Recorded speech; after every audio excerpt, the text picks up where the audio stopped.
She's not even military. Why is she in the hangar during an alert? That was the line, loud, mocking, meant to put her in her place. Everyone laughed. The ghost mechanic, they called her. Quiet, invisible, disposable.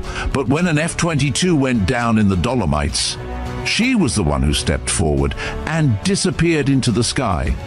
The flight logs didn't know her name, but one mark on her wrist told a different story. A tattoo nobody recognized, except the man who'd trained Top Gun's finest. This is Veteran Biker. Comment 1 if you're new, 2 if you've been with us, 3 if you ride with us every week. Like, subscribe, and stay to the end. The morning air at Aviano Air Base was a symphony of industrial purpose. The low hum of generators, the rhythmic hiss of hydraulic lifts, and the distant roar of a C-17 transport plane preparing for takeoff. For Eleanor Varga, it was the soundtrack to her carefully constructed life.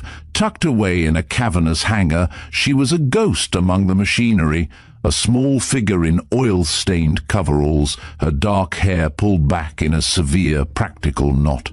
Her hands, though small, moved with an almost supernatural precision, a ballet of wrenches and screwdrivers that seemed to anticipate every problem before it fully materialized.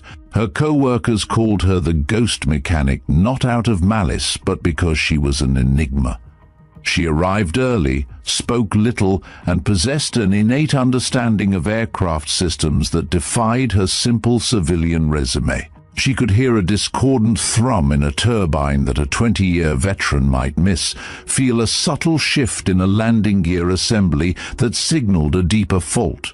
It was a gift, a deep, intuitive connection to the machines, and she had spent the last 12 years deliberately dulling it, burying it under routine and anonymity. This morning she was elbow-deep in the internal workings of a C-130, a beast of a transport plane that felt safe and predictable.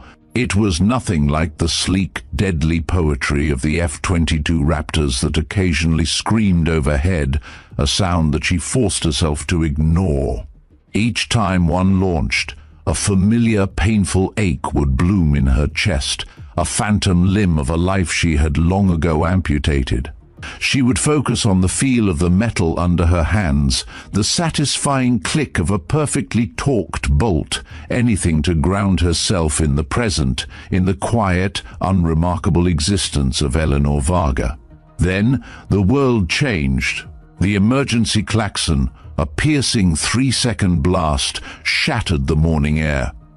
It was a sound everyone on the base knew but rarely heard outside of drills. This time, it was real. The noise cut through the hangar, silencing conversations and freezing hands mid-task.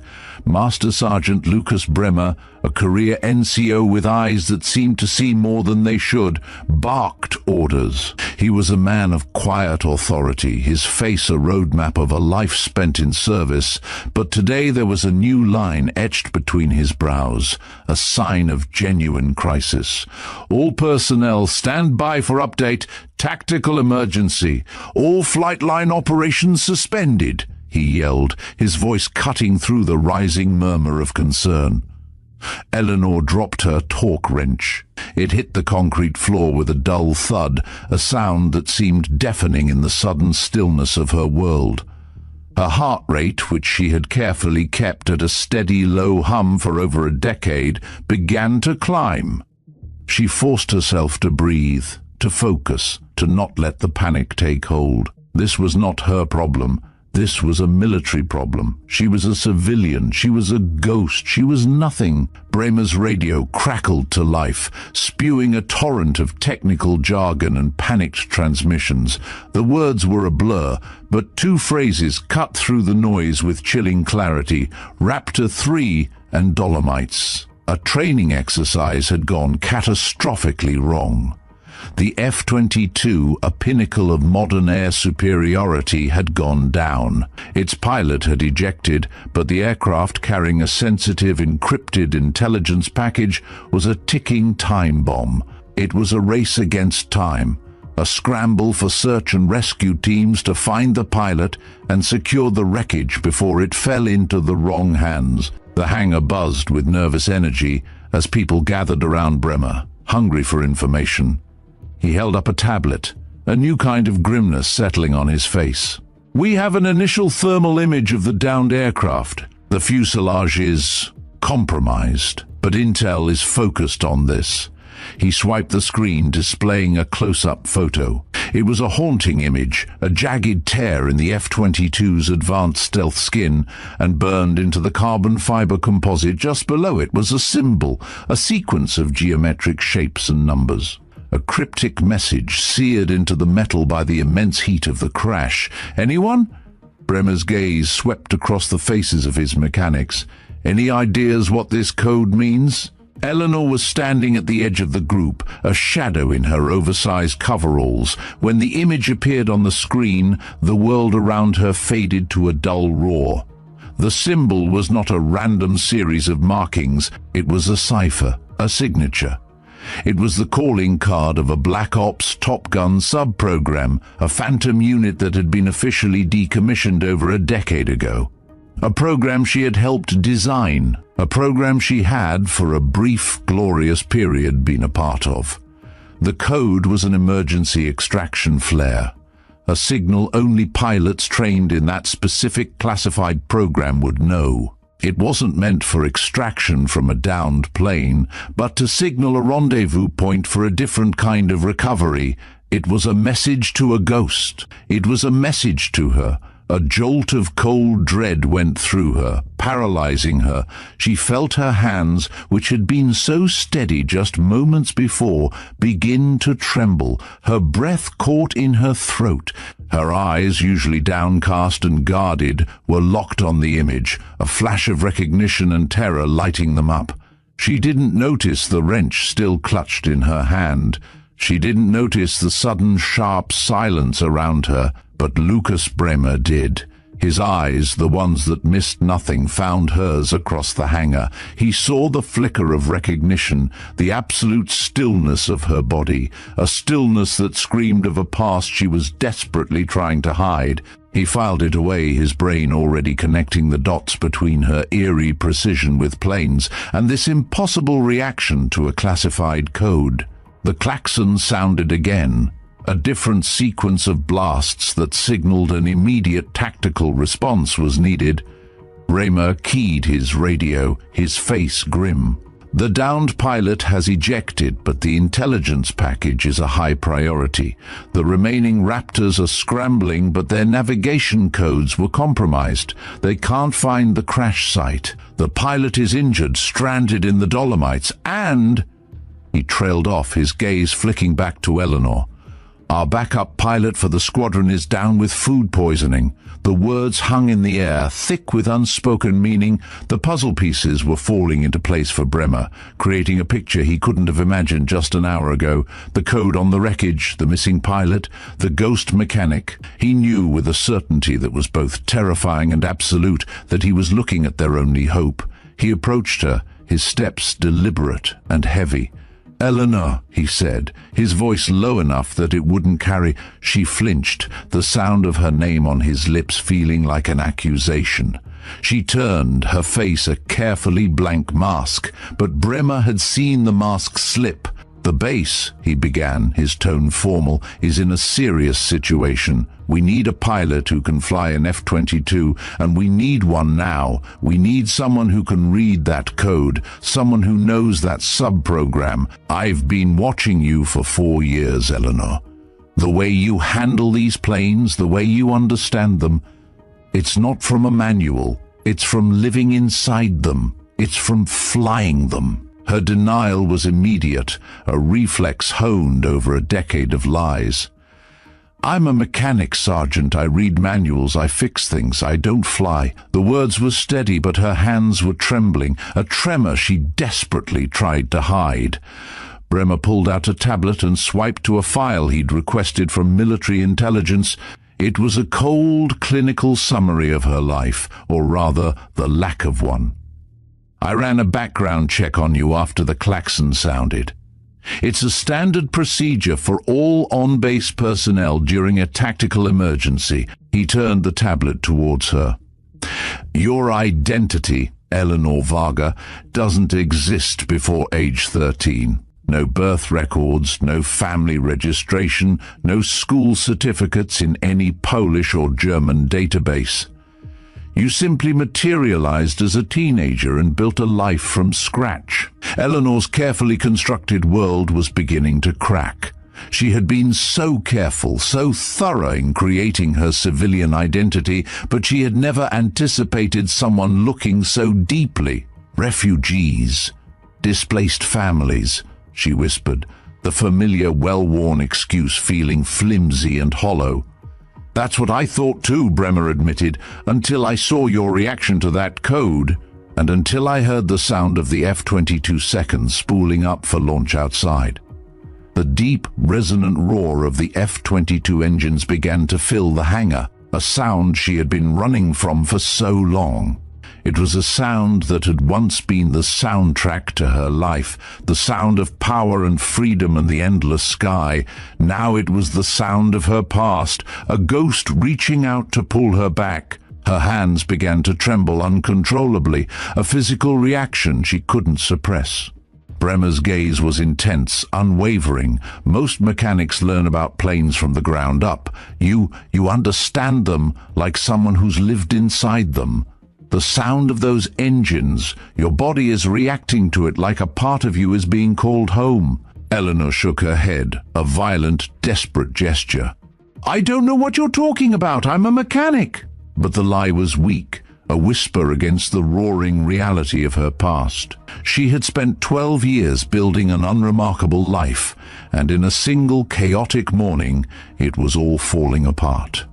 As the F-22 engines outside reached a deafening crescendo, the hangar doors swung open with a bang. Lieutenant Colonel James Harrison, the squadron commander for the F-22 unit, strode in, a man radiating authority and palpable stress. He was a force of nature, his gaze sweeping the hangar for answers. His eyes landed on Bremer and Eleanor, taking in the intense, private conversation. He didn't need an explanation. The gravity of the moment was clear on their faces.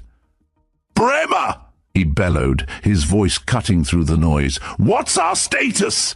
We have a pilot down, an encrypted intelligence package that can't be compromised, and a search area the size of a small country. Do you know what that means? He pointed at the photo of the code on Bremer's tablet, his face a mask of grim recognition. That code, that's not just a signal, it's a signature. It's a Black Ops extraction flare. Only a handful of pilots in the world were ever trained to use it. And that program was shut down 12 years ago.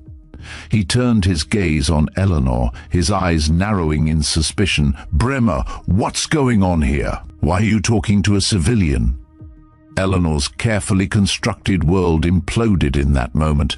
She was a ghost, a nobody, a disposable mechanic. But this man, this squadron commander, was looking at her not as a civilian, not as a mechanic, but as someone who knew a secret he thought was buried forever. He wasn't asking for her name. He was asking for her identity. Bremer, Harrison said again, his voice dropping to a low, dangerous tone. Does she know what that code means? Eleanor stood frozen, her hands trembling, the roar of the engines outside a thunderous accusation. She couldn't speak. She couldn't lie. Her silence was a scream, a confession that echoed across the hangar. It was the answer to every question they hadn't even had a chance to ask. The ghost had been seen, the past had returned, and her 12 years of hiding were officially over. The roar of the F-22 engines outside had reached a crescendo, a thunderous heartbeat that felt like it was drumming a hole through Eleanor's very soul. She stood motionless in the hangar, the tremor in her hands now a full-body vibration, a physical manifestation of 12 years of suppressed identity trying to tear itself free. Her silence, a stark and undeniable confession, hung heavy in the air. Lieutenant Colonel James Harrison, a man who saw no grey area in a tactical emergency, stepped closer, his gaze a steel trap of 1,000 questions. "Bremer." Harrison's voice was a low growl. "What is her name? What unit was she in? Tell me what you know now." Master Sergeant Lucas Bremer, a man who respected the chain of command but trusted his own instincts more, held his ground. "Sir, all I know is she's an enigma with a background check full of holes, and she's the only person who reacted to a code that shouldn't exist." Harrison's eyes never left Eleanor's. They saw through the grease-stained coveralls and the tired eyes, seeing a ghost from a past he only knew in rumor. The base klaxon gave another series of short, urgent blasts. Time was no longer a luxury. It was an enemy. "Listen to me," Harrison said, his voice dropping to a harsh whisper meant only for her. "Our pilot is in the Dolomites. The search grid is compromised. The intelligence package is a top-tier asset. I have an F-22 Raptor ready to fly and a backup pilot out with food poisoning. I need someone to get up there and find him, and you are the only person on this base who even knows what that code means. I don't care who you are. I care about what you can do." Eleanor finally broke her silence, her voice a brittle whisper, barely audible over the roaring engines. "My identity, my past, they stay buried." Harrison didn't hesitate. "Agreed. You fly this mission, and your past stays a ghost. You don't, and I'll have military intelligence peel back every layer of your life from the last 12 years, looking for answers you don't want them to find. This is not a choice, Miss Varga. It's a deal. Do we have one?" Eleanor took a deep, shuddering breath, the air filling her lungs for what felt like the first time in years. She looked at Harrison, at the desperate, cold certainty in his eyes, and knew her anonymous life was over either way. With a single, defiant nod, she sealed her fate. "I need a flight suit," she said, her voice growing stronger, a phoenix rising from the ashes of her old life, "and a full mission brief. Now." Within minutes, the hangar floor became a whirlwind of controlled chaos. While Bremer and Harrison secured the emergency authorization, a new figure stepped into the fray. Captain Sarah Chun, the F-22 flight leader for the mission, watched Eleanor from across the hangar, her face a mask of professional skepticism. Chun was a sharp-eyed pilot with an impeccable record, and her demeanor was a study in controlled aggression. She saw a small, disheveled woman in coveralls, not a pilot. "You're telling me," Chun said to Harrison, her voice laced with incredulity, "that our backup pilot is a civilian mechanic? Sir, with all due respect, this is a joke." Harrison held up a hand. "Captain, she's flying under my authority. You're the mission leader. I need you to get her up to speed now. Her call sign is Shadow 4. She's green, but she's all we have." Chun's eyes narrowed as she approached Eleanor, taking in her posture, her hands, her movements. "I'm Captain Sarah Chun. You'll be flying a Shadow 4. Let's get you a suit. But let me ask you something first." She stopped a few feet from Eleanor, her stance aggressive, challenging. "You don't walk like a mechanic. You walk like a pilot. Your center of gravity, the way you hold yourself, it's all wrong. Who are you really?" Eleanor met her gaze, a flicker of her old fire returning. "A temporary solution to a permanent problem. My background is irrelevant to the mission." Chun smirked, unimpressed. "Everything is relevant in a combat situation. Let's get to the brief." The mission briefing was a whirlwind of compressed data and high-stakes planning. Harrison and Bremer laid out the details. The downed Raptor 3, the pilot, Lieutenant Matteo Walsh, who had ejected but was likely injured, the encrypted intelligence package, and the Black Ops code burned into the fuselage. Eleanor absorbed it all, her mind a finely tuned instrument firing on all cylinders for the first time in years. Her analysis was immediate, tactical, and instinctive. The code, she said, cutting off Chun's explanation of a standard search pattern, is not for a rendezvous. It's an extraction signal, a distress flare for a specific protocol. It's a marker. Chun looked at her, stunned. A marker for what? How do you know that? I don't, but I know the protocol. It's designed to be read by the sensors on our aircraft. It's an instruction set, not a location. It's an algorithm. We're not looking for a needle in a haystack. We're looking for a specific series of numbers to find a specific set of coordinates. Harrison and Chun exchanged a look of pure shock. This civilian mechanic was speaking a language only a handful of people in the world had ever learned. A language they both suspected was long dead. Shadow 4, let's get you to the flight line, Harrison said, his skepticism turning into a cautious belief. The hangar was a different world now. The ground crew was scrambling to prepare a Raptor, their movements frantic and chaotic. But Eleanor's movements were not. She donned the flight suit, the familiar feel of the Nomex fabric against her skin, a powerful, emotional jolt. It was a second skin, a memory she had suppressed for so long. She climbed the access ladder to the F-22, her hands once again steady, her movements fluid and purposeful. As she sat in the cockpit, the canopy closing over her head, she felt a profound sense of coming home, a feeling she hadn't allowed herself to experience in 12 years. The aircraft, a marvel of modern engineering, felt like an old friend. She ran her hands over the controls, the switches, the throttles, her muscle memory flooding back with a surge of adrenaline and painful nostalgia. Ramstein Tower, Shadow 4 requesting comms check, her voice, crisp and professional, came through the radio. It was a voice that belonged in a cockpit, a voice that had been buried under years of silence. Unbeknownst to her, a low-level ground crew member, a young intern fascinated by the chaos, had a personal phone out and was recording the flight line chatter. He'd heard the rumors about the emergency pilot, a civilian no less, and was intrigued.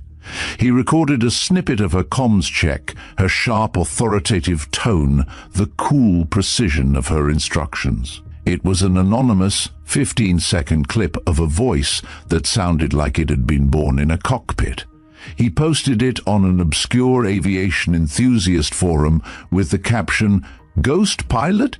F-22 backup pilot on emergency ops is not on the manifest. Who is this?" Within the hour, the clip had spread. It bounced from forum to forum, from social media to military blogs. The voice, calm and assertive amidst the chaos, was a mystery. The ghost pilot of Aviano, they called her. The video went viral. The legend of Shadow 4, a ghost pilot flying an F-22 in a desperate search and rescue mission, was born. And it was already threatening to unravel the last thread of anonymity Eleanor had desperately clung to. The 4 F-22 seconds screamed into the sky, a synchronized roar of power and purpose. Chun led the formation as Lightning One, a seasoned pro in command of her aircraft. Eleanor, as Shadow 4, was tucked in tightly, a perfect shadow in the sky. As they broke through the clouds, she felt the thrill of flight for the first time in 12 years, a pure, unadulterated joy that was almost unbearable. The world fell away, and all that mattered was the sky, the machine, and the mission. Shadow 4 maintained formation. Chun's voice was a command, but there was a hint of a question in it. She was watching her flight display, a live feed of Eleanor's aircraft. The civilian mechanic was flying with a precision that was simply impossible. Her movements were seamless, her flight path flawless. It was the flight path of a prodigy, not a backup pilot with no documented experience. As they approached the Dolomites, the treacherous, jagged peaks of the mountains rose up to meet them. The search grid was immense, a vast, frozen wilderness of white and grey. The standard search pattern would take hours, maybe even days, time they didn't have. Eleanor's mind, which had been silent for so long, was now a torrent of information, a stream of technical data and tactical possibilities. She saw the mountains not as a simple landmass, but as a complex topographical map of wind currents, thermal pockets, and potential blind spots for radar. Lightning 1, this is Shadow 4. Request permission to break formation and reroute search pattern, she said, her voice an instrument of pure authority. Negative, Shadow 4, Chun snapped back. We stick to the plan. The plan is based on standard search protocols, Eleanor countered, her mind already working on a solution. The code on the downed aircraft, it was a black ops signal flare. Not for us, for a rendezvous. The wreckage is designed to be invisible to conventional radar. The pilot and the intelligence package, they're likely hidden in an area that the flare was designed to highlight, not a random grid. Chun's silence was a testament to her shock. No one outside of the deepest echelons of military intelligence would know about a black ops signal flare. This was a civilian mechanic. This was impossible. Explain, Chun finally said, her tone a mix of suspicion and intrigue. The code, Eleanor continued, her voice gaining speed and confidence, is an encryption key. It's a message for a specific type of sensor. It's not a flare for a light, but a thermal signature. It's a beacon. The pilot ejected, but they activated the flare to show their location. The standard thermal analysis from our birds won't pick it up. We need to input a specific algorithm to our sensors. I helped design it 12 years ago. Chun was floored. The technical details were beyond her expertise, but the confidence in Shadow 4's voice was undeniable. Shadow 4, can you provide the algorithm? I can't just blindly trust a civilian contractor, no offense. The algorithm is simple, Eleanor responded, her voice calm and steady, but I need to do the analysis myself. Permission to take the lead. I'll maintain a low-altitude search pattern below radar using my own thermal analysis. You and the other Raptors can maintain high-altitude cover. Chun looked at her flight display. Shadow 4's movements were flawless. The pilot was a prodigy. Permission granted, Shadow 4. Take point. But if you're wrong, we're all out of options. Eleanor took the lead, her heart pounding with a mix of terror and exhilarating purpose. The F-22 responded to her touch as if it had been waiting for her for years. She pushed the aircraft into a low-altitude search pattern, her eyes scanning the mountainous terrain below. The thermal image on her display was a sea of grey and white, but she knew what she was looking for. She began to input the algorithm, a sequence of numbers and commands she had not thought of in over a decade. A sudden, sharp ping filled her cockpit. A single, distinct red dot appeared on her screen, a thermal signature that was invisible to the other Raptor's sensors, a small clearing in a sea of snow-covered pines. The downed pilot. She had found him. Lightning 1, this is Shadow 4. I have a positive visual. A thermal signature consistent with the Black Ops protocol. It's a small clearing, coordinates 46.54 N, 12.35 E.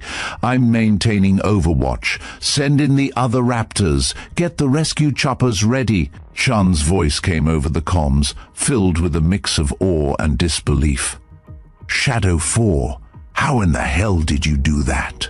I just read the manual, Eleanor said, a faint smile on her lips, a lie so practiced it came out like the truth, but her lie was a whisper in the wind. The mission was not over. The pilot they were looking for was Lieutenant Matteo Walsh, and the significance of that name was about to change everything. As the other Raptors descended, following Eleanor's precise instructions, she knew her old life was not just a memory anymore. It was now a part of her present, a ghost that had been called home by a code that should have remained a secret forever. And as she looked at the wreckage of Raptor 3 below, she saw not just a downed aircraft, but a symbol of the past she had tried so desperately to escape, a past that had just found her again. The mission to save the downed pilot was a success, but for Eleanor, the real journey was just beginning. It was a journey back to a world of flight, of secrets, of old wounds, and of a ghost pilot who was no longer invisible. The adrenaline of a successful mission was a powerful and deceptive drug. As Eleanor's F-22 Raptor Shadow 4 maintained its precise low-altitude overwatch above the Dolomites, the chaos of the emergency gave way to a cold, professional calm.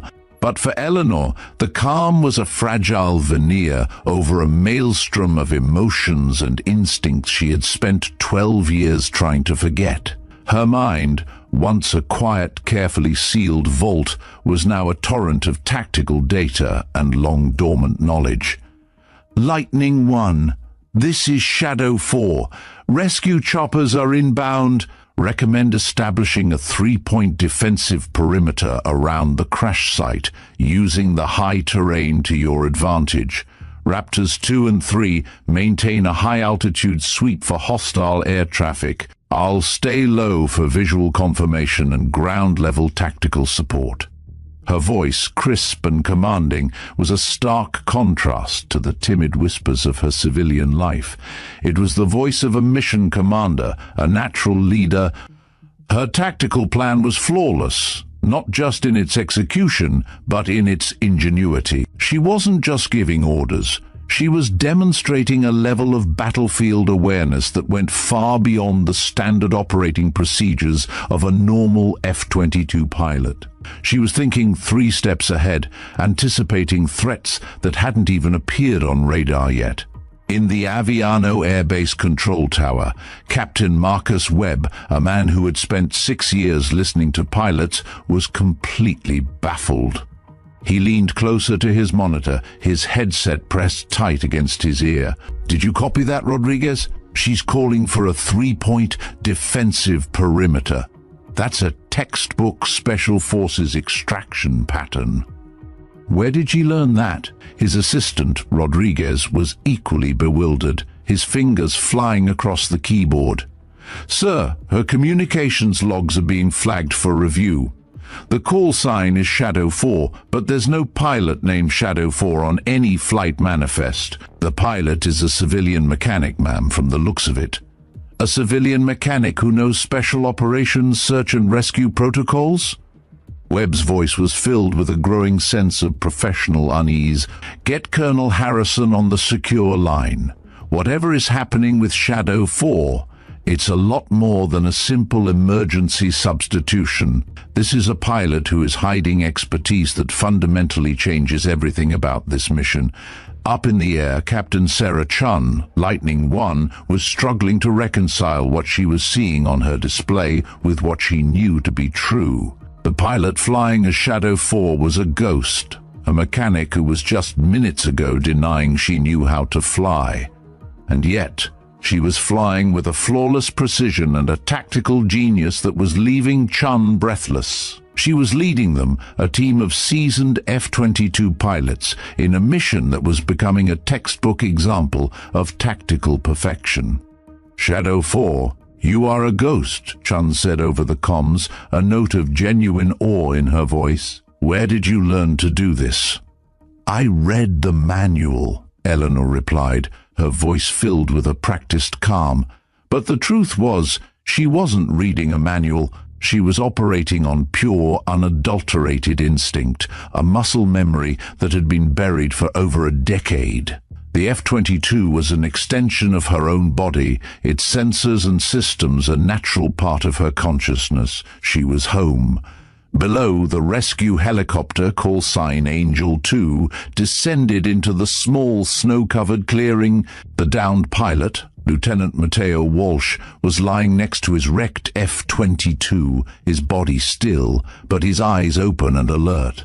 The impact had been severe, but he was alive. As the medics secured him to a stretcher, he looked up and saw the 4 F-22 Raptors circling above. His eyes, a deep, intense brown, were filled with a mixture of relief and professional curiosity. One of the Raptors, Shadow 4, performed a low, slow pass, a silent salute to the man they had just rescued. As it flew overhead, Matteo, disoriented and injured, caught a fleeting glimpse of the pilot inside. He could only see her eyes through the tinted visor, but something in them, a powerful, fierce intensity, sent a jolt of recognition through his body. It was a strange, unsettling feeling, a memory he couldn't place, but it felt familiar, like a ghost from his past. "Who was that?" he asked the medic, his voice strained. "The one who just flew over? The one who looks like a phantom?" The medic, focused on his vital signs, shook his head. "I don't know, Lieutenant, but we've got to get you to the hospital. You're lucky to be alive." The F-22 seconds returned to Aviano Air Base in perfect formation, a silent testament to the success of their mission. As the Raptors taxied to the hangar, the base was still buzzing with controlled chaos. The ground crews were in awe, a sense of professional admiration in their eyes. They had just witnessed a civilian mechanic, a ghost in their midst, pull off a perfect mission.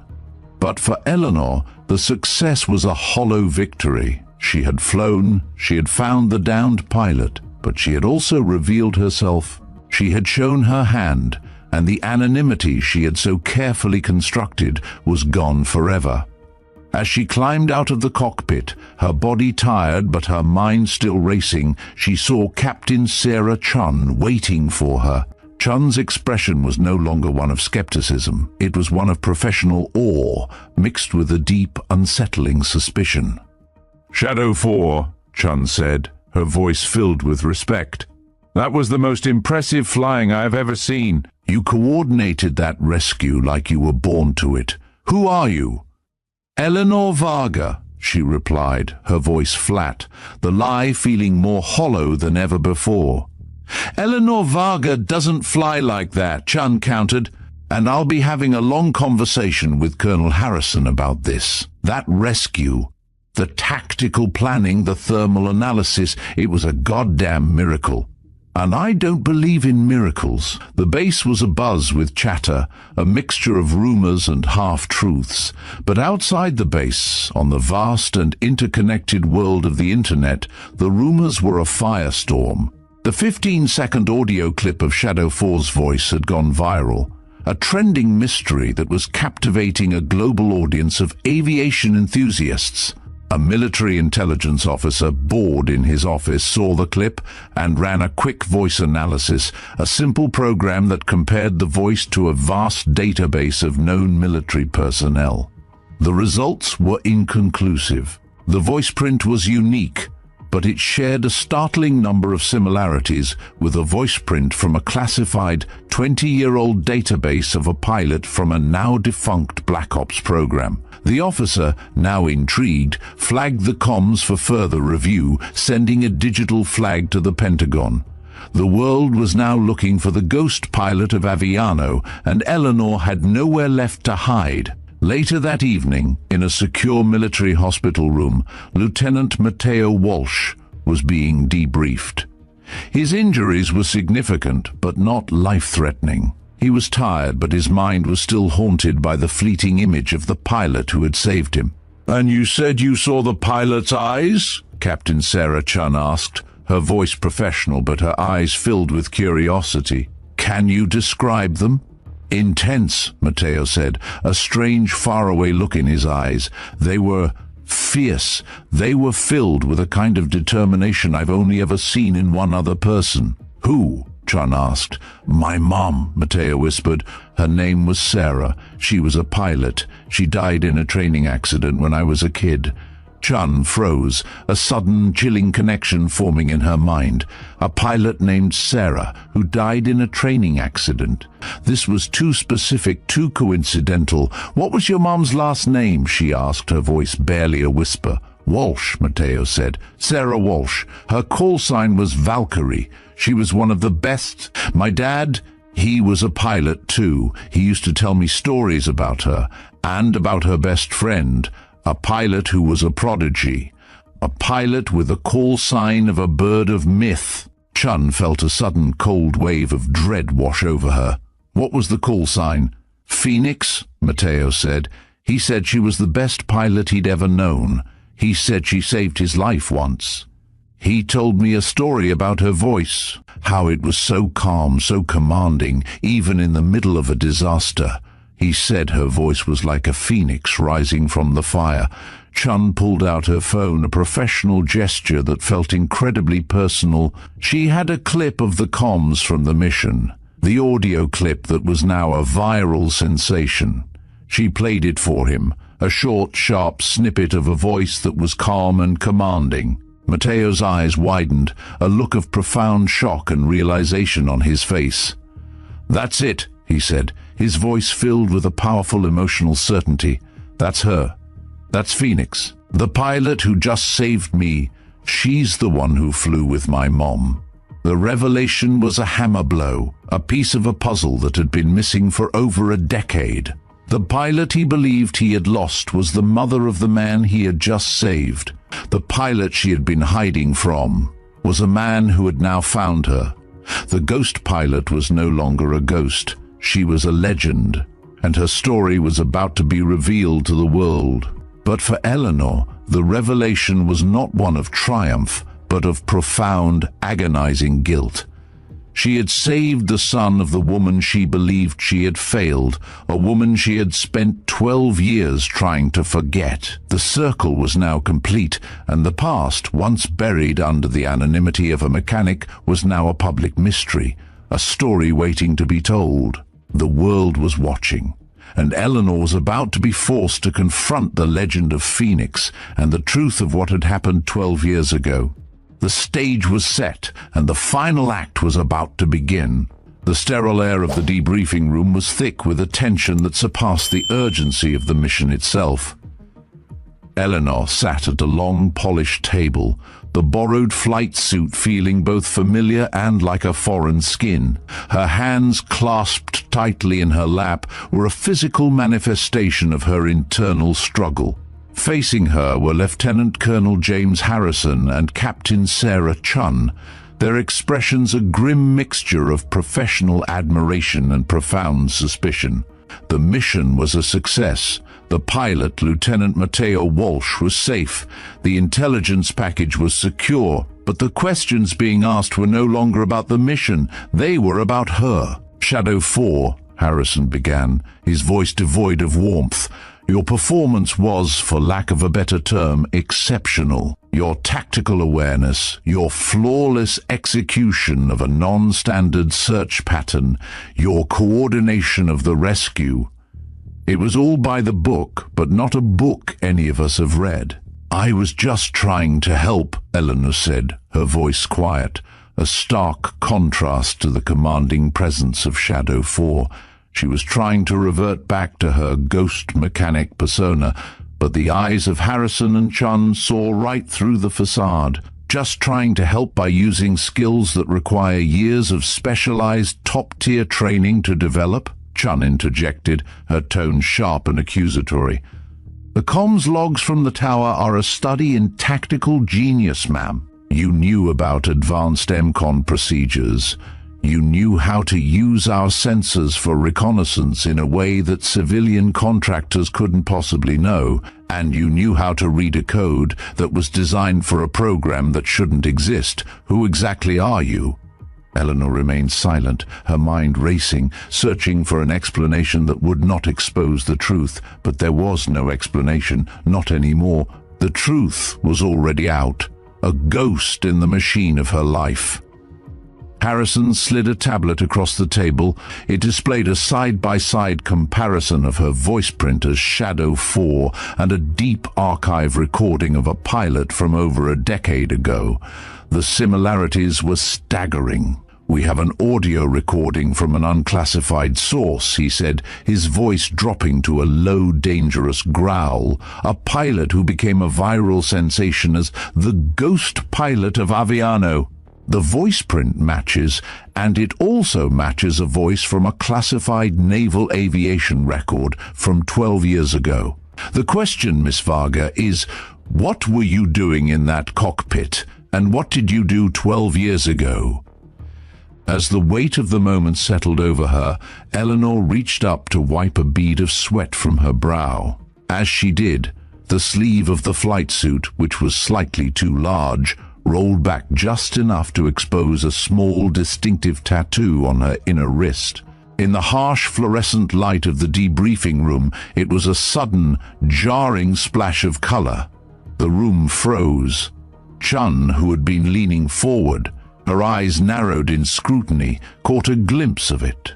Her breath hitched, and a look of profound shock and recognition washed over her face.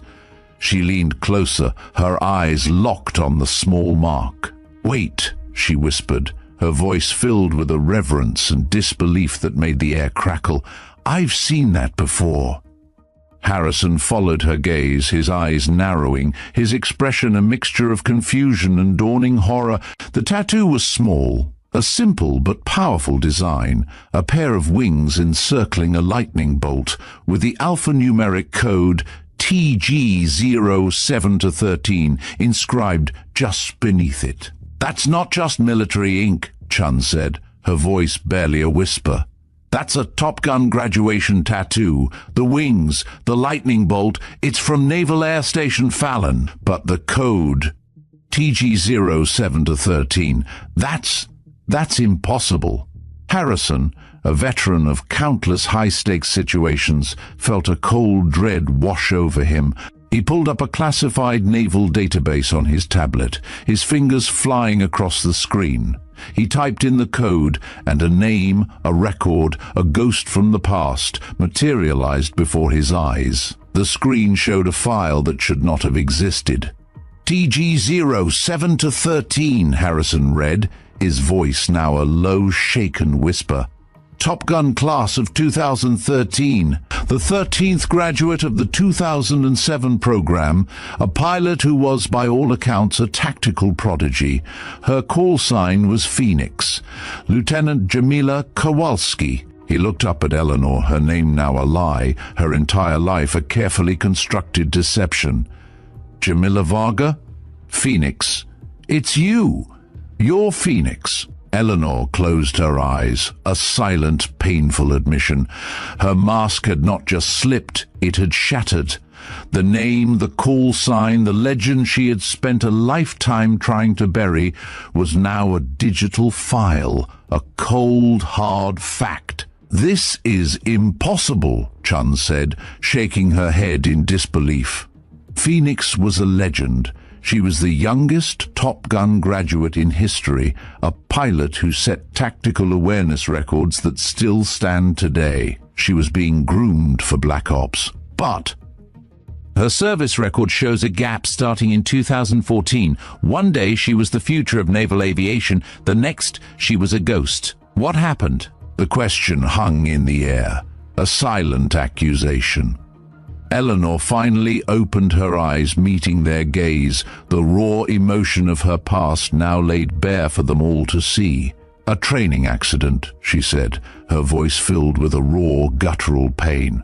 "My wingman died, my best friend, Sarah Walsh. I made a mistake, I was too aggressive, I pushed the envelope too far. She died because of me." The room fell silent as the tragic weight of her confession settled over them. The legend of Phoenix, the tactical genius, the youngest graduate, was also a tragedy. A pilot who believed she had killed her best friend. Her resignation, her self-imposed exile, her life as a quiet, anonymous mechanic, it was all a penance.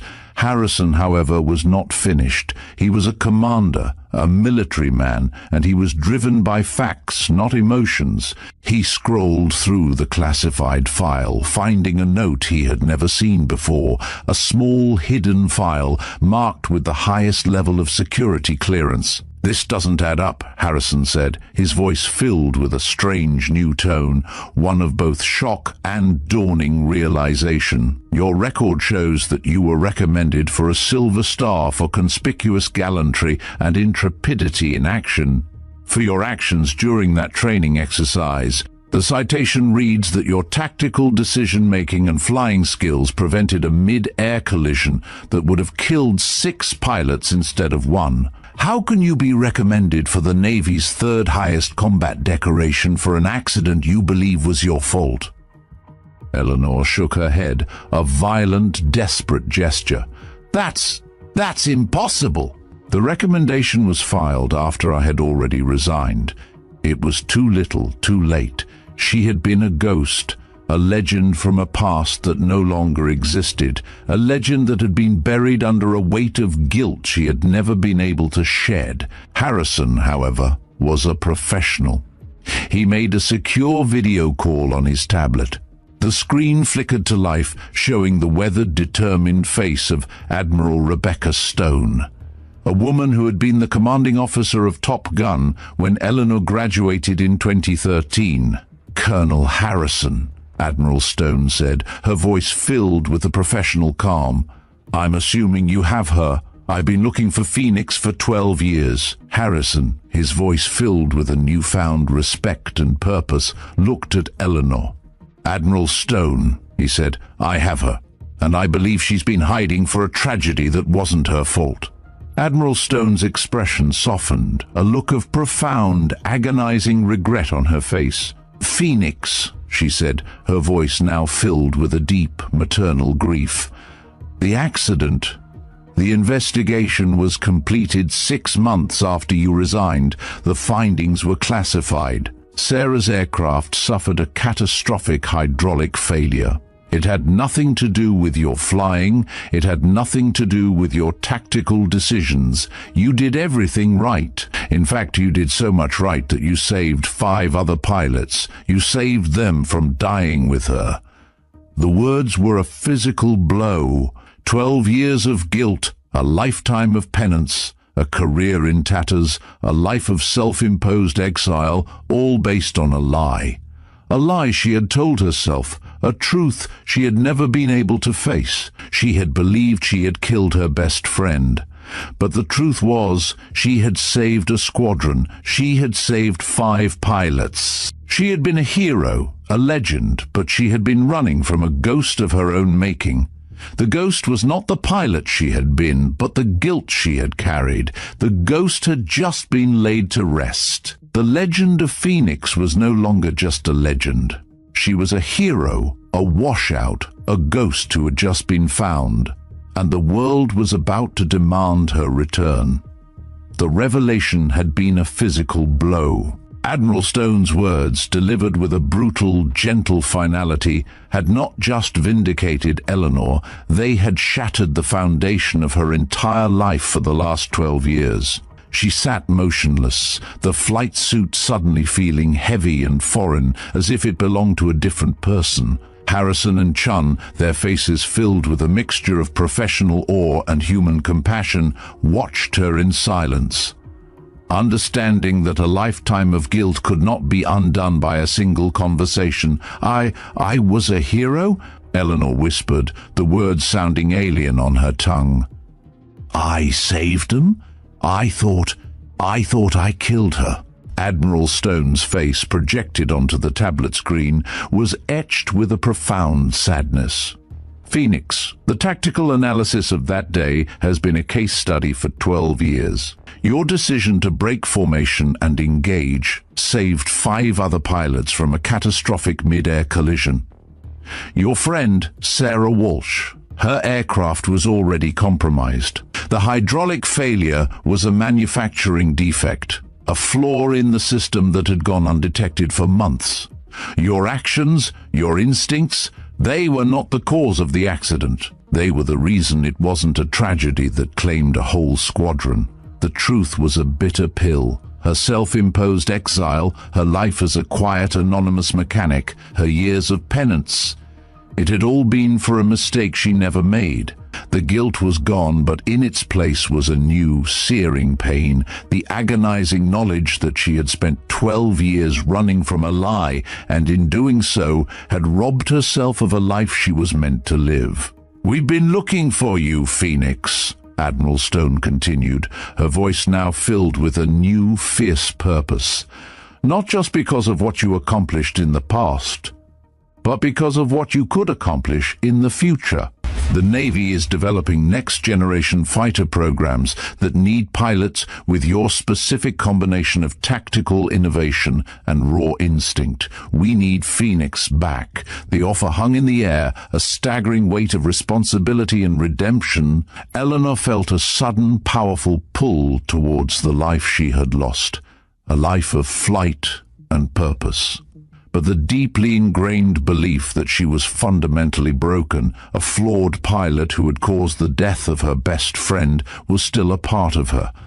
The legend of Phoenix was a ghost, a myth she could not possibly live up to. I'm not her anymore, Eleanor said, her voice filled with a desperate, heartbreaking uncertainty. I'm a mechanic. I'm not that pilot anymore. 12 years. It's a lifetime away from a cockpit. Today suggests otherwise, Harrison interjected, his voice firm and unwavering. You just executed a perfect combat rescue mission in an aircraft you supposedly haven't touched in over a decade. Your tactical awareness was exceptional, Phoenix. You just proved that your skills haven't gone anywhere. They've just been waiting for you to come home. Before Eleanor could respond, the debriefing room door opened and a new figure entered. She was a woman in civilian clothes, her posture professional and her eyes a keen, analytical gray. This was Agent Clara Kim from the Defense Security Service, a woman whose entire job was to uncover the truth. Miss Varga, Agent Kim said, her voice crisp and no nonsense. I'm here to conduct a formal investigation, not into your identity, but into the circumstances that led to your disappearance. We need to know what happened in the days leading up to your resignation. It's a very unusual timeline. The investigation was a cold clinical re-examination of a 12-year-old wound. Agent Kim, with the aid of Harrison and Chun, began to unearth the real cause of Eleanor's exile. She pulled up old naval personnel records, classified reports and private correspondences that painted a picture of betrayal and professional jealousy. According to your service record, Agent Kim explained, her eyes fixed on Eleanor, you submitted your resignation on March 15th, 2014. The training accident occurred on March 8th. That's only 7 days. That's not enough time to process grief and make a rational career decision, especially for a pilot of your caliber. Eleanor recounted the week of agony, the whispers in the ready room, the cold stares from her fellow pilots. She spoke of Commander Blake Morrison, a fellow squadron mate whose career had been on the decline. He had been a vocal accuser, saying that her reckless leadership had caused Sarah Walsh's death. She remembered how he had used the grief of Sarah's parents to reinforce his accusations, telling her that they deserved to know the truth about her reckless leadership. Agent Kim's fingers flew across her tablet, pulling up Morrison's records. Commander Morrison's performance reviews show a steady decline in his last 6 months. He was being considered for removal from flight status. He also filed a formal complaint against you 3 weeks before the accident, alleging you were receiving preferential treatment because of your Top Gun credentials. He saw your success as a threat to his career. The pieces of a long-forgotten puzzle began to click into place, forming a picture of a calculated sabotage. Morrison, seeing his career in decline, had used the tragic death of Sarah Walsh to destroy Eleanor's career and cover his own failures. He didn't just destroy your career, Phoenix, Harrison said, his voice filled with a quiet fury. He convinced you to destroy it yourself. He manipulated your grief, your guilt, and your youthful uncertainty. He used Sarah's death as an opportunity to remove a rival and save his own career. The injustice was a new, searing anger. She had fled the Navy, not because of her own failure, but because she had been the victim of a cruel psychological betrayal. While she had spent 12 years in self-imposed exile, the man who had driven her away had been promoted to commander and was now an instructor at the Navy's test pilot school. But in the midst of this painful vindication, a new voice cut through the sterile silence. It was Lieutenant Matteo Walsh, the pilot she had rescued, now on a secure video conference from the hospital. He looked at Eleanor with an expression of profound gratitude and a deep, unsettling sadness. "Ma'am," Matteo began, his voice filled with a quiet reverence, "my dad, he was a pilot too. He flew with my mom. He used to tell me stories about a pilot named Phoenix, a legend. He said you were the one who always knew what to do. You saved my life out there, just like you tried to save my mom. My dad, he said you were a hero, and now I believe it. You saved me the same way you tried to save her." His words were a powerful emotional flashpoint.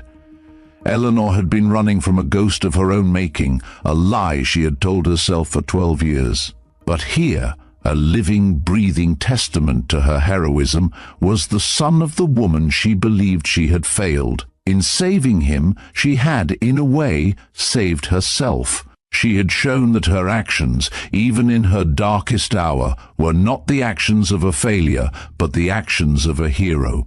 Later that night, alone with her thoughts, Eleanor walked through the quiet streets of Aviano Air Base. The base chapel, a place she had never visited, beckoned to her.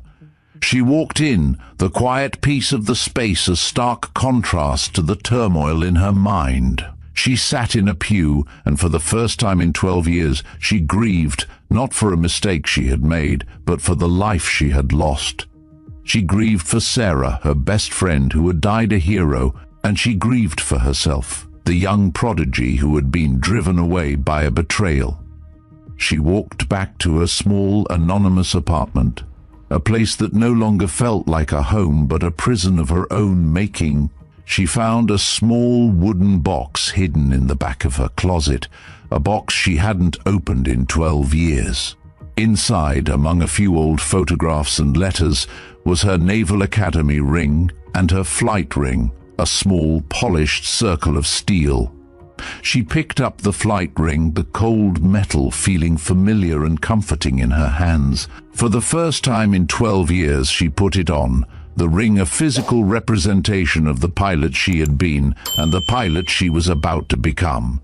The ghost was gone, the legend was ready to return, and her journey back to a life of flight, of purpose, of being a hero was about to begin.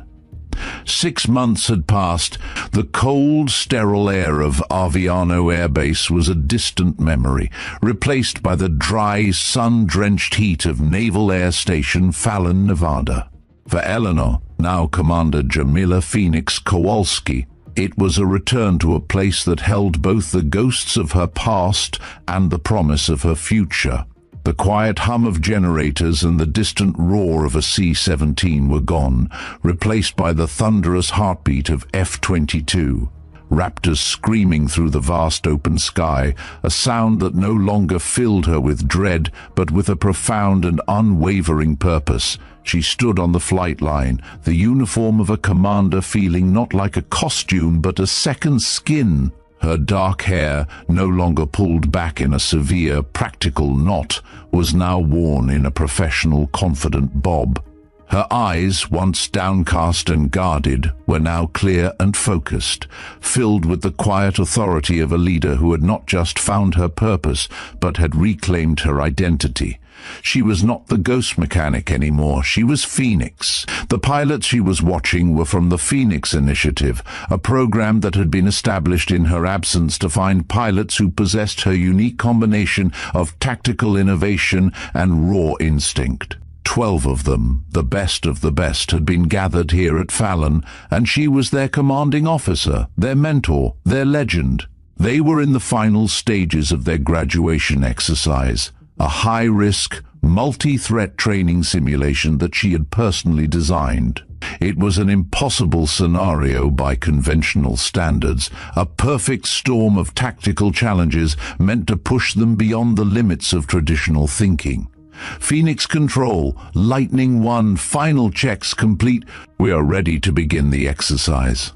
The voice of Lieutenant Commander Sarah Kim, the natural leader of the group, crackled through her headset. Kim was a prodigy in her own right, a pilot who possessed the same intuitive tactical awareness that had defined Eleanor's early career. She saw patterns where others saw chaos and found solutions where others found dead ends. She was a reflection of Phoenix, and Eleanor was filled with a sense of pride and humility that she had never known before. Lightning Flight, Phoenix Control. Remember, there are no perfect solutions, only solutions that work. You are the evolution of the F-22 platform.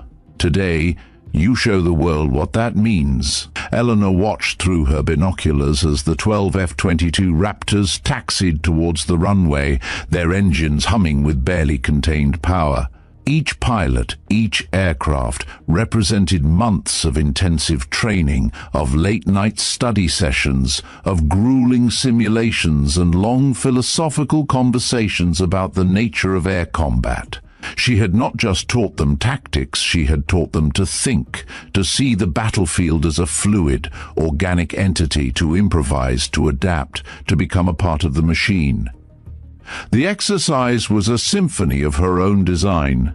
The pilots were practicing drills that included her original innovations, tactical maneuvers she had created on the fly in the heat of a mission, a training exercise, a moment of desperation. She had taken her personal genius and codified it into a program, a legacy that was now being carried forward by the next generation of pilots. Through the polished canopy of a Raptor taxiing past her, she caught a glimpse of her own reflection. She saw the face of a commander, a leader. But for a fleeting moment, she saw the face of a young, fierce pilot she had been 12 years ago, a pilot who was terrified of her own brilliance. The ghost was gone. She was still a reflection of her past, but she was a new, stronger, more mature version of herself, a woman who had finally accepted that her greatest gift was not in her individual genius, but in her ability to empower others. The Raptors screamed into the sky, a synchronized roar that was the soundtrack to her new life. The exercise unfolded in a breathtaking display of tactical innovation. Lieutenant Commander Kim, as Lightning One, split the formation into 3 elements instead of the standard 2, creating overlapping fields of fire while maintaining stealth positioning. A tactical solution that was a direct improvement on one of Eleanor's original concepts. Another pilot, Lieutenant Vasquez, improvised a rescue coordination that saved 2 simulated downed pilots, a perfect execution of her philosophy of adaptive tactical thinking. Each pilot was pushing beyond what they had thought possible, becoming the innovators they were meant to be. In the observation tower, Admiral Stone, now her superior and a friend, joined her. The Admiral, a woman who had seen it all, watched the exercise with a sense of profound pride. "They're good, Phoenix," Admiral Stone said, her voice filled with admiration. "Very, very good. They're a testament to your leadership. They're a testament to what happens when you stop trying to be what you think you should be and start embracing who you really are," Eleanor replied, her eyes fixed on the Raptors dancing in the sky. The young lieutenant, a new recruit whose face was a study in profound respect, approached Eleanor with a quiet reverence that was both humbling and deeply inspiring. He represented the future she was building, a generation of pilots who knew her as a legend rather than a flawed human being. "Ma'am," he began, his voice filled with a quiet awe, a question that had clearly been on his mind for months. "Is it true you invented the Phoenix maneuver on the fly?" Eleanor's smile was faint, a bittersweet curve of her lips. It was a smile filled with a lifetime of pain and a new, profound sense of purpose. "Only because I ran out of options," she said, her voice a quiet, powerful whisper. The truth was, she had invented it out of pure, terrifying desperation, a split-second decision made in the chaos of a tragedy that had almost consumed her. But her desperation had become a doctrine, a legacy that was now a part of naval aviation history, a lesson in creative problem-solving that was being taught to the next generation of pilots she was mentoring. The training exercise reached its dramatic climax. The Phoenix Initiative pilots, using the innovative tactics she had taught them, had successfully completed an impossible scenario. They were not just pilots anymore. They were innovators, leaders, and the future of air combat. Phoenix Control, Lightning Flight, mission complete. Lieutenant Commander Kim's voice, filled with a newfound confidence that was a direct reflection of Eleanor's own, crackled through her headset. All objectives achieved through adaptive tactical employment. Eleanor's response was immediate and filled with a quiet, powerful pride. Lightning Flight, Phoenix Control, outstanding execution, return to base. She watched, a lump forming in her throat, as the 12 Raptors returned to Fallon, their landing a perfect, synchronized ballet of power and control. She had started as an exceptional young pilot who was afraid of her own capabilities. She had hidden for 12 years, convinced that her talents were dangerous. But now she understood that her greatest contribution wasn't in her individual achievement, but in her ability to empower others to achieve greatness themselves. Admiral Stone walked over to her, a classified folder in her hands, her face filled with the kind of pride that only a mentor can feel for their student. "Phoenix," she said, her voice filled with a quiet authority. "The Joint Chiefs have reviewed the Phoenix Initiative's first-year results. They're impressed enough to approve the development of Phoenix Squadron, an operational unit that will implement your tactical innovations in real-world scenarios. We've also been approved for operational testing of the new classified aircraft we showed you 6 months ago, with Phoenix Squadron as the primary test unit." The words were a monument to her success, a testament to her journey from a ghost to a legend. The folder contained a new set of orders, promoting her to captain and assigning her command of the new squadron. The position was everything she had once thought she didn't deserve: operational command, cutting-edge aircraft, and responsibility for pushing the boundaries of air combat capability. The folder contained a new set of orders, promoting her to captain and assigning her command of the new squadron. The position was everything she had once thought she didn't deserve: operational command, cutting-edge aircraft, and responsibility for pushing the boundaries of air combat capability. "Ma'am," she said to Admiral Stone, her voice filled with a quiet certainty. 12 years ago, I thought I wasn't good enough to lead pilots into combat. Now I know that leadership isn't about being perfect. It's about empowering others to achieve their potential." Admiral Stone smiled, a proud, knowing look in her eyes. "That's exactly why you're the right person for this command. Some legends don't disappear. They wait until the world needs them again." Eleanor looked out at the flight line, at the pilots who were now her legacy, the quiet maintenance worker who had fixed her van at Aviano Air Base no longer existed. In her place stood Captain Phoenix, ready to lead the next evolution of air combat into a future that she had helped create. She was no longer running. She was finally home. After a journey of 12 long years spent hiding from a ghost of her own making, Commander Jamila Phoenix Kowalski finally found her way home. Her story is a testament to the fact that some legends don't disappear. They simply wait. They wait for a crisis to expose a hidden truth, for a betrayal to be unearthed, for a new generation to need the lessons that only experience and humility can teach. We saw a young prodigy, a pilot who was the very best of her generation, brought to her knees not by an enemy in the sky, but by a whisper of doubt and a betrayal on the ground. Her exile, a self-imposed penance, was an act of profound, agonizing guilt for a mistake she never made. But in her redemption we see a powerful truth, that true failure is not a mistake in the cockpit, but the refusal to get back in it. The story of Phoenix is not just about an extraordinary pilot. It is a story about the weight of guilt, the power of forgiveness, and the courage it takes to accept that you are, in fact, a hero. For 12 years, Eleanor Varga was a shadow, a whisper, a ghost. But the moment she put on that flight suit, the moment she took command of the sky, the ghost was gone. The legend of Phoenix was no longer a ghost from the past. It was a living, breathing force of nature, a mentor to a new generation, a commander who had returned to lead the next evolution of air combat. Her journey from a quiet, anonymous mechanic to a commanding officer of a cutting-edge squadron is a testament to the fact that greatness once earned can never be truly lost.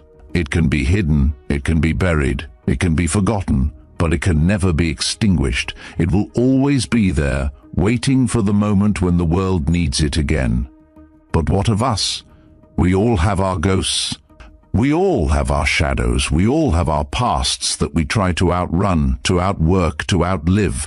The story of Phoenix reminds us that the only way to lay those ghosts to rest is not to hide from them, but to face them, to look them in the eye and say, "You are a part of my story, but you do not define it." It is a story of a second chance, not just in a career, but in a life. It is a story of a woman who was broken by betrayal, but who was put back together by the very courage she thought she had lost.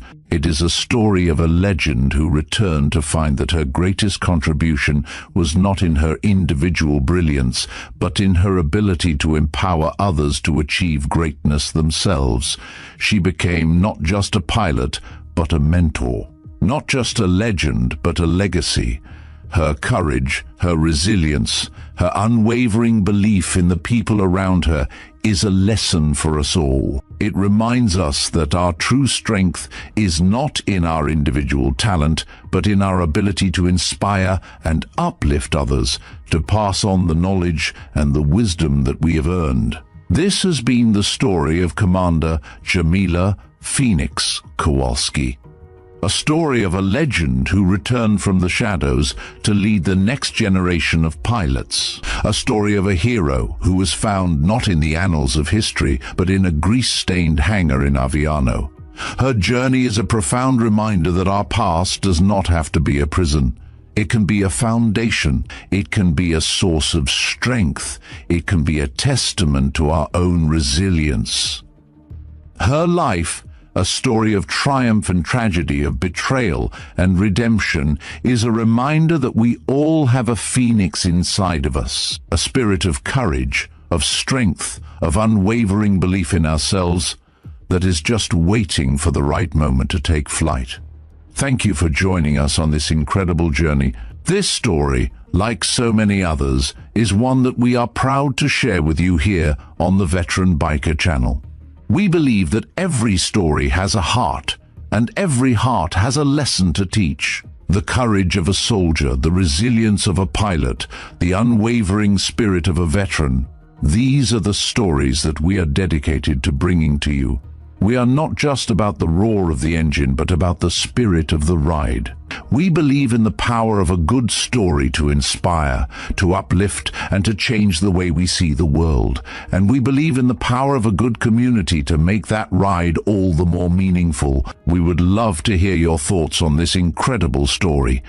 What do you think was the true turning point in Eleanor's life? Was it the moment she discovered the truth about the accident, or was it the moment she decided to put on that flight ring and accept her destiny? We believe that every story has a different meaning for every person, and we would love to hear what this story meant to you. Please let us know in the comments below. We read every single one, and your thoughts, your opinions, your insights, they are what make this community so special.